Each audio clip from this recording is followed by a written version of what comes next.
Hey guys, it's Vandy Ezel back in the card fight Vanguard. I guess Ezel reacts to the fight video type of thing. So this time we are covering I guess, technically iconic match that I think we are all kind of waiting for to happen in the anime, and that is Stoicheo versus Brent Gate, Zorga Masques versus Orfist Masques. So, Orfist recently got his Masques when Zorga Masques first debuted and showed off that gimmick. We were all kind of a little bit of shock, especially me, who realized that my Zorga deck just got a shit ton more power, and then seeing Orfist get one, I thought Orfist had the same thing applied to it. It kind of did and kind of didn't in its own right. It's definitely, I think, like from what I've heard about, I've heard more negative opinions than positive opinions, but in my opinion, it's all around a solid card. So let's see this matchup that I had after we got the grade 1 for Orfist, aka O-Part, the one that can basically act as a new warrior while you're on Masques and then also ditch an order from deck. So let's go and get the start, shall we? See what we got. Is the video going? Oh, I didn't click there we go. Now it's going. As per usual, this is a match between Wingus, Dingus, and Dumbass. Guess which one I am in this situation. Okay. I believe the strategy that I was going for Orfist was play O-Part and then pray that it works out. I think that's what I was going for because I wanted to show off O-Part. Because this was recorded, as per usual, when we get new cards right after. So basically not even 4 in the morning when I started recording this, like 3:30 in the morning. The only reason I waited till 3:30 is because it took an hour to upload the Ezel and the Vanity. So yeah, I basically recorded this the second I got the chance, as per usual. So my mind is somewhere, I'm awake of conscious thought now at the time of recording this, but at the same time, I'm like, please just let this end easily. So we start off with the standard opening of Zorga, and a little note on this Zorga deck. It works when it wants to. Basically, the last few games I've had with Zorga, that happened off camera, with this specific Zorga deck, it basically never worked. Like, I would not draw my orders, or I would draw too many orders, I wouldn't draw any pieces that I needed, like, everything that could go wrong would go wrong. So here, after Orfist had kind of succeeded easily against Bastion, obviously he didn't win the match, but he didn't, like, struggle either, I was like, okay, cool, maybe I'll give the Zorga deck a little bit of a break. So, which is interest to deposit right here. That is kind of like why I did this specifically. Normally, when I use the skill of Rutus, I hit out an Eroding Moonlight because my opening game grade 2 play is always play the Eroding Moonlight, counter boss 1, get the token at 5k. But I was like, I'm gonna play a little bit more consistently. I want to see the O-Part. I want to save up my CB, so I gotta be a little bit more cautious about my CB. But also, I'm gonna give Zorga a little bit of a break here. Because again, this Zorga deck, the last few times I've played it, it has like a hard brick. And that's not to say that when the deck doesn't brick, it doesn't win. It wins literally every game it doesn't brick, except for one game. So, like, this was kind of me taking it easy on the Zorga deck, and this is where I come to regret it, I think. So, ride the Black Husk Dragon. I've got a good amount of orders. I got my Roman Prism Dragon, so I am feeling a little bit confident in Zorga being able to win. But I'm just like, oh, it's a red herring. I already see 2 triggers in my hand, and I just mill another trigger on top of it. It's not going to go the way I want it to, but we send this stuff to drop zone. We play Ye Wandering Soul. No, I move Hendrina back so I don't accidentally kill Hendrina. We play Ye Wandering Souls to get a drive check. Finally, after like 5 games of trying to use this card and never having an order to play it with, I finally do. I get both roamings. I give them both +10 because as much as I normally give them the crit right now without actually good boosters, neither can actually hit the Vanguard. So I just do that. I run into Battle Phase, swing with Van. And I take this because, I want CB. First check is a crit. Give the crit to Van, power to roaming, and now I'm feeling like, okay, so Zorga actually is trying to win this game.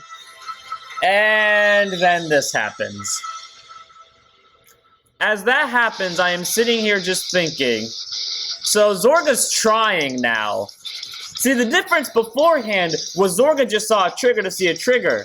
Now Zorga's trying to win. And I didn't guard any of these attacks because, as you see, we have 2 15s and a PG. No matter what, I have to drop 2 cards for both of these. So I was just trying to see a heal trigger. So as of right now, I am just on the Orfist side thinking, so Zorga has won this. Like, before either side has gotten to grade 3, I can already tell Zorga has won this. Simply because it's 5-0, and now this is where Zorga has actually started trying. I'm like, yeah, no matter what Orfist pulls off, Orfist is dead. Like, that's how I've seen it. I know what this deck does when it's on full power, and Zorga's actually trying to win on full power, so I can tell that no matter what Orfist does here, it's game over. So I'm trying my best here. I use the skills.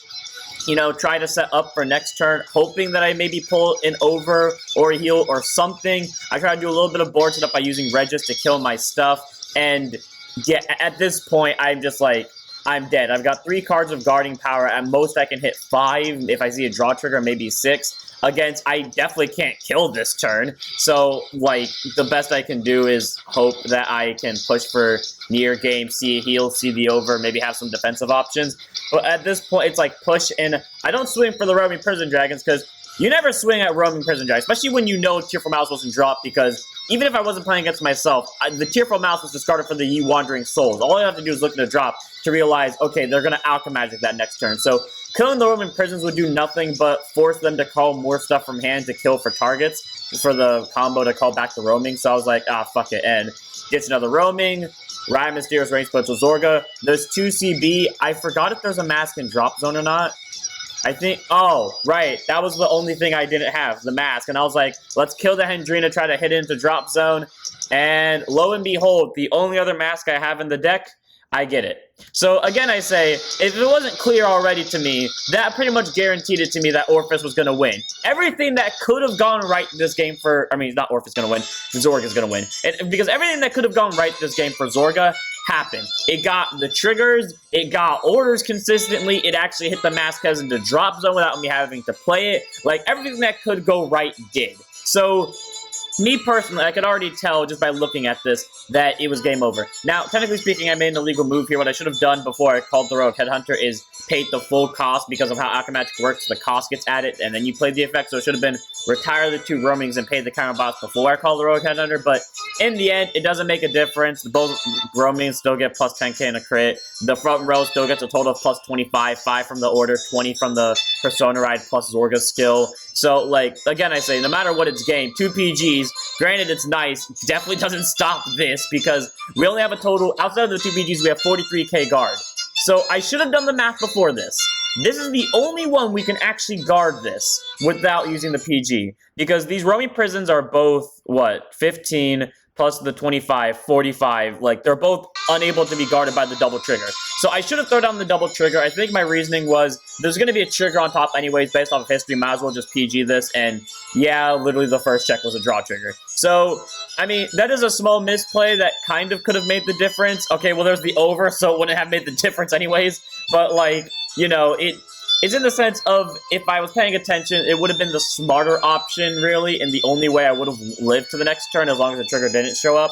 So, small misplay, doesn't make the difference in the end. Zorga just annihilates Orfist. I didn't even bother guarding. I knew there wasn't going to be a single way Orfist survives that. I'm just like, let's just go on to game 2. Now, game 2 here is technically game 6. No, it is game 6. Because, Orfist, this is not the first time Orfist won, it's the second time Orfist won out of the 6 games I played. So, it's like Zorga won 4 of them, Orfist won 2 of them. The reason why this is game 6 is because the original game 2, while Orfist won, the whole point of this match was to show off A, Masques, and B, Opart. And in that other game that Orfist won, it didn't show off either.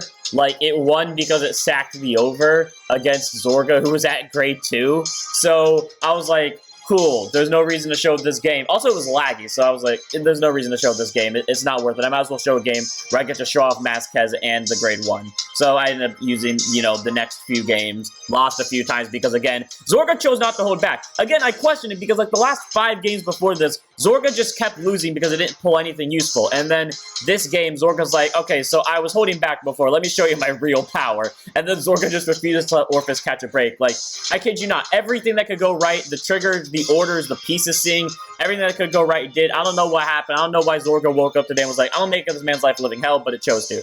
Either way, though, we go back to our standard play of playing Eroding Moonlight because I'm like, fuck it. And again, because this is game 6, I've gotten more thought into how to play Orfist with this, and the thing I realized, and for some reason it didn't click in my mind beforehand, because, again, so that means technically game 3 happened before game 2, is that I should not let the deck that I want to get to Masques first, or, sorry, I should not let the deck that I want to win go first, because that's the one I want to get to Masques first, and that's the one that's going to proc up the Persona Ride first. So I basically had to let Orfist go second, which is what my fear was, because I know Zorga, if it actually goes try-hard, can do a good amount on turn 1, which is what worried me, but That's fine. Either way, Rogue Hunter's skill finally coming in useful, which rarely happens, but nullifying the counterblast. Cool, we have the Masques in hand. We have the Mask in hand now. So all around, we're in a pretty solid position. Plus, we got PG fodder, so we can easily Persona Ride and then do the skills. And then I think 2 roaming prisons come down here. Yeah, 2 roaming prisons come down.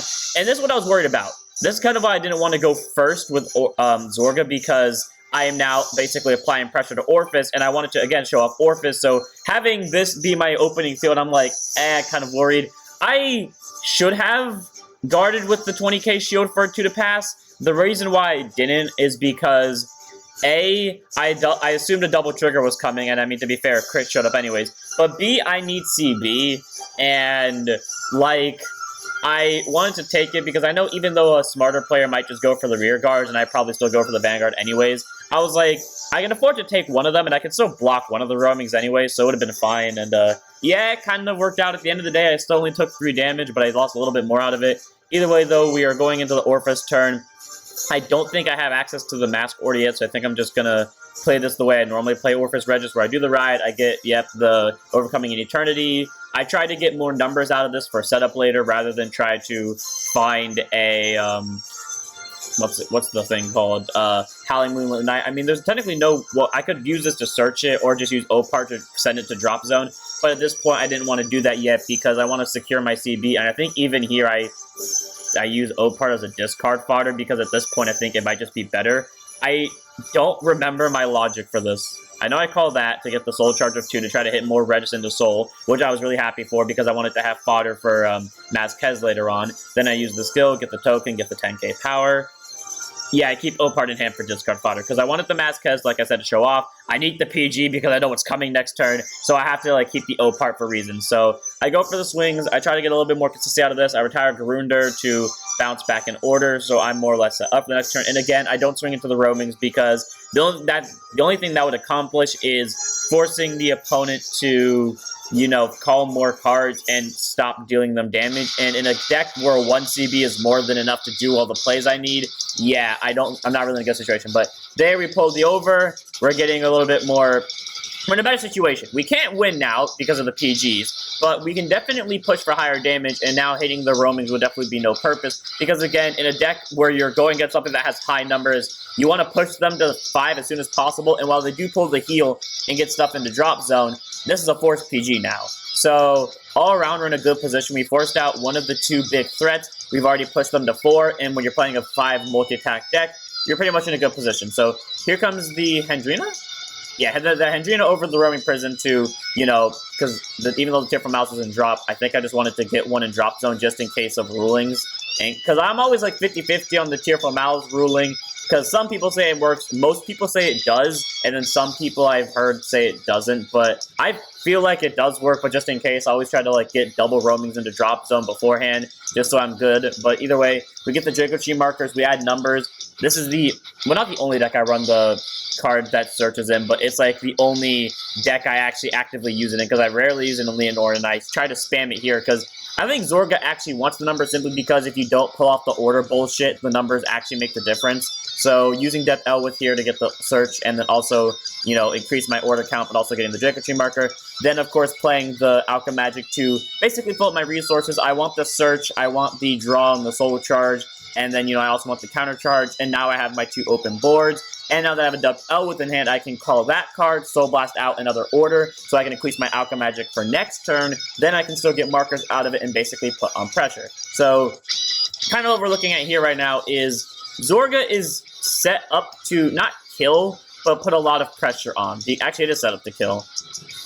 Because, yeah, it actually is set up to kill, because the whole front row has plus 20. Orfist only has 2 cards to guard, and then there are 2 rear guards with double crit. One of them is forced to be taken here. So, right now, Zorga is actually set up for a game, which is where I started thinking maybe I shouldn't keep this footage, because I was like, maybe I should go back to the other game where even though Orfist won off of Divine Intervention and didn't get to show off, at least it, you know, won the match. But here, we finally, oh, it was only 1 damage, never mind. Here, it was finally like, I have to take one of these regardless, so I think I took the first one. Yeah, I took the first one, and for once I saw a heal. Like I said, these entire games, Orfist has been getting extremely unlucky, so me seeing the heal, I was like, okay, it's go time, baby. This is our chance to win. We get the heal trigger, we get the crit trigger. Doesn't fucking make a difference. We still have to PG the last attack, but it's fine. Actually, do we? Because the last attack is 40.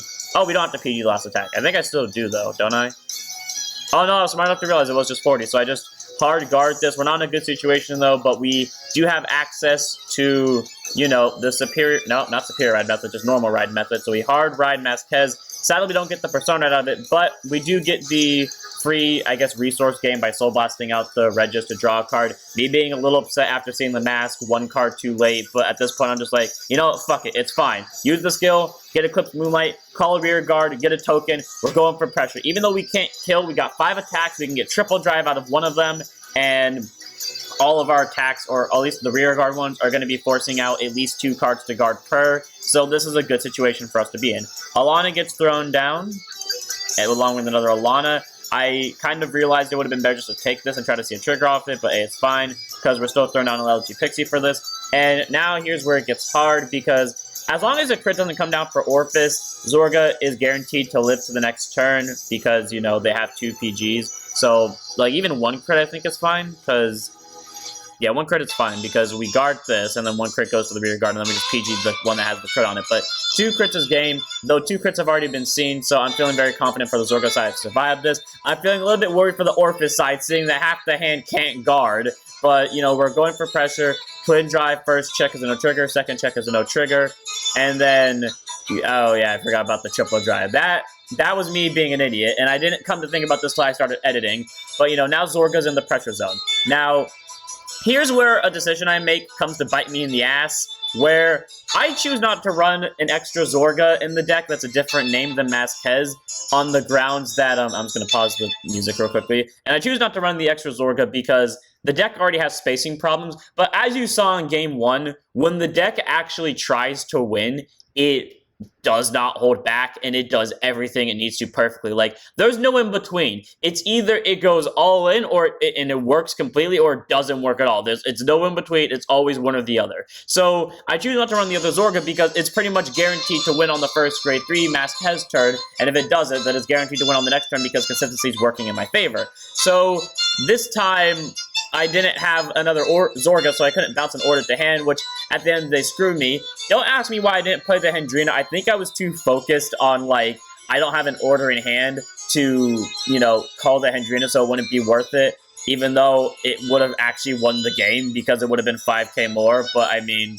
whatever, take that as you will. Weirdly enough, that's literally the same thing that happened in, like, a later game that happened later that day, where me and my friend, we were playing Zorga versus, Orfist versus something, and the only reason I won is because he didn't call down a unit, and that unit would have made a 5k, would have made a 1k difference, would have forced out 1 more card in guard power, which would have made me lose. So, weirdly enough, it happened twice that day, but once to me, once to my friend, but now we're just calling Opart.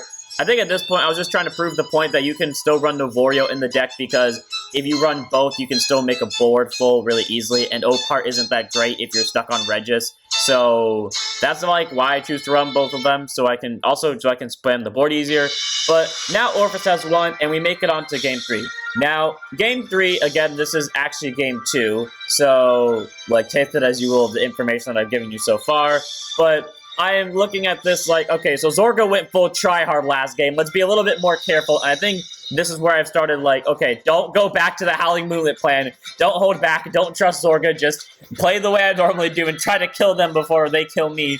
But again, this is before I realized that the deck I want to win should go second. So I have allowed Orfist to go first on the grounds of, I'm just going to Regis spam the motherfuckers to death. That was not a good idea, but hey, the draw triggers are coming in handy. I see the over. I feel horrible because the only cards I can guard with at that moment were an over and a PG, and I wanted to guard that attack, but there's no reason to, so I unfortunately had to go to 3 damage before either side got to grade 2, so Zorga's just currently winning the numbers game. Like, no matter how we look at this, Zorga's winning. I hit the rear guard just to kill the rear guard, because in my mind here, hitting the Vanguard and pressuring out doesn't do much because this Zorga deck doesn't need anything for CB-wise on turn 2 unless I want to, like, play Depth L with, but even then it can wait till turn 3 to do that. So At this point, I'm like, just hit the rear guard, then hit the vanguard, just to, you know, lower down the amount of aggressive power the deck has access to. We ride the Black Husk, we get the order, we play the order to increase my drive checks, you know.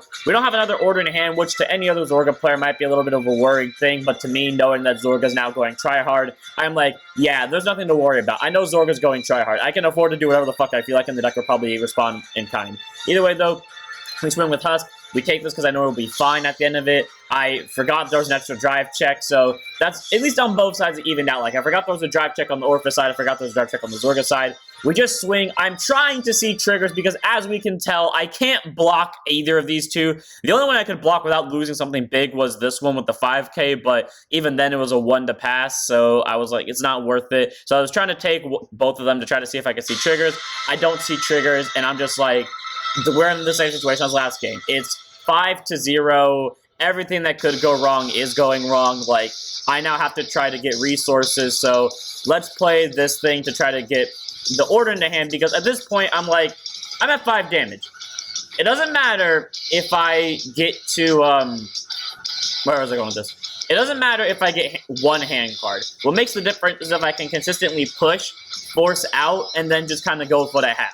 Right now, I have 1 PG, and the 2 rubber prison drives kind of staring me down. At this point, it's a matter of going down swinging rather than going down like a coward. I think the only reason I kept the Masques instead of dropping it there was simply because I wanted to try to see the grade 3 from it, so I just kept it in hand. Twin drive first check, no trigger, a little bit worried that was a grade 3. Second check, heal trigger. Okay, thank God, I'm safe. I'm not entirely safe. There's still 2 roamings coming down with double critical, and I probably still have to take the Vanguard, which has a high chance of being a crit too, but it's like, I have to take something next turn. I have a PG for one thing, so I can at least shut down 2 attacks. The last attack is a 50-50 bet. So, we go into the ride, we see the Zorga.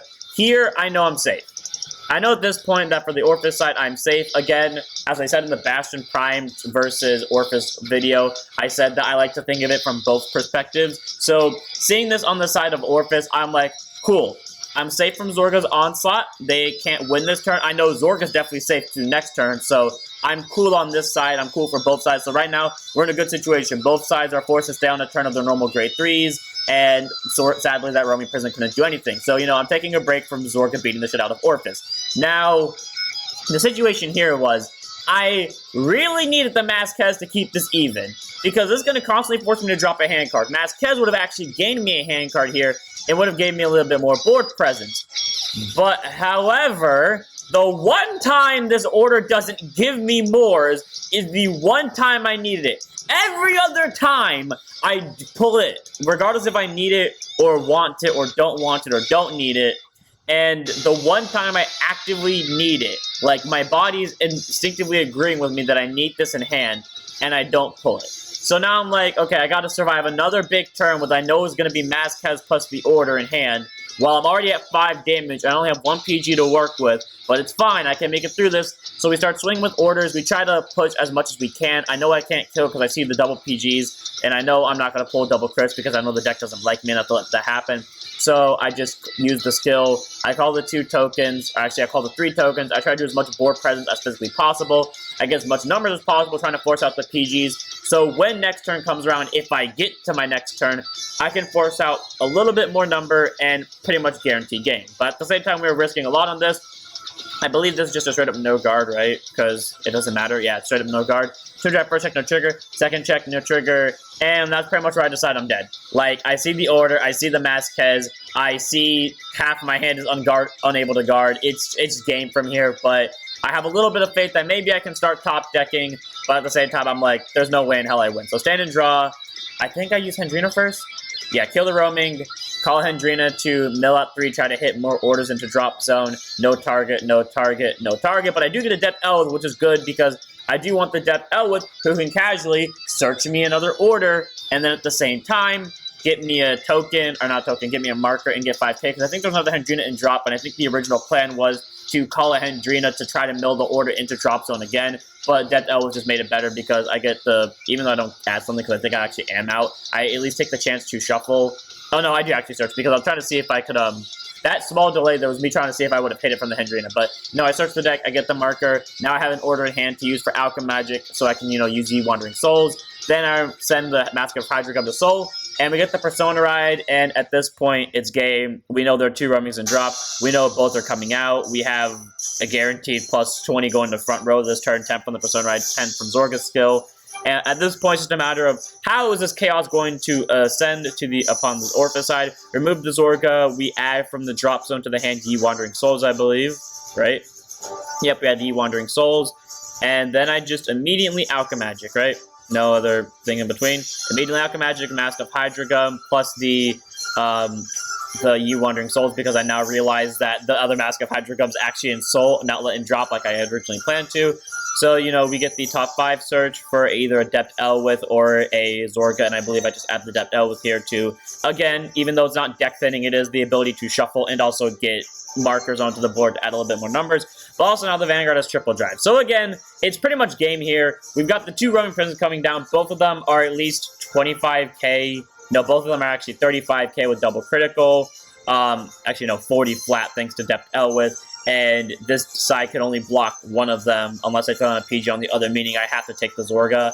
I think the logic I ran through here was I might have to just take the Zorga. I mean, I might actually have to take the roaming prison over take the Zorga for some arbitrary reason. I think it's because I knew the crit was coming, but either way, though, I'm just kind of setting up the numbers, trying to run through what can I do with Orfist to survive this, and honestly, there's nothing I can do. Like, I had to play this one a little bit recklessly in terms of defense, because I know, like, again, when seeing the Zorga deck, when it actually tries, no defense I've tried against it works. It will rush through it so hard, like, it just breaks through any wall, so I have to just beat it with pure out offense, use the defense I can, and the deck has no defensive cards with the way I built it, because the space is too considered. Like, you have to focus on either rushing or defense. There's no real in-between with it, especially because I was trying to go with Novorio, and I see no triggers. Oh, so I did decide to take the Vanguard.